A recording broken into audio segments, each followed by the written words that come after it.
Hi, Patrick Rourke with MarineMax Clearwater. Today we're going to take a quick walkthrough on a Sea Ray 350 Coupe. On the swim platform here, we have the extended swim platform. A lot of entertainment space, very wide. Coming right onto the back is the Transom Gourmet. You have a sink, you have an electric grill, great for when you want to grill at the islands. You don't need to fumble around taking out anything. Walking into the cockpit, we have the sun pad set up here. So you can have the sun pad, you can have the table, or you can have it opened up just one big seating.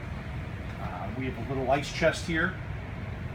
You're going to see the returns for the air conditioning. You also have heat, which is pretty nice. Very large sure shade sitting out, which covers the entire swim platform and the cockpit. Moving forward, midship in the boat, you're going to see the helm. The seat turns around, which is pretty neat. So you're going to be one, when you're anchored or you're docked, you turn around and it's one big entertainment area. You're going to see a one-piece windshield, which is great for visibility. Again, all air conditioning and heat.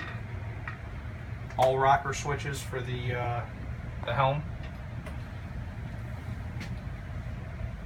This boat does also have a Joystick Drive, which is the twin axius drives.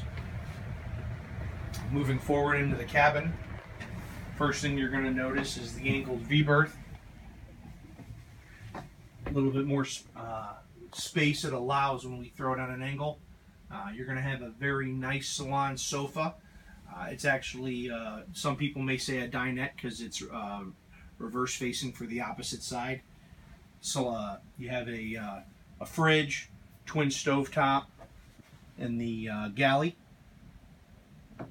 In the aft stateroom, it's a little bit larger with this design, so you're able to have a full filler piece there to make that a very large sleeping area.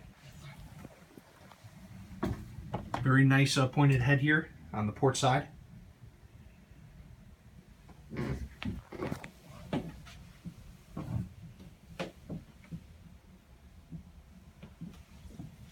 So again, Patrick Rourke, MarineMax Clearwater. Quick look at the Sea Ray 350 Coupe. Give me a call, 813-909-5064, and we'll set up a time to, kind of go through the boat a bit more in detail. Talk to you soon.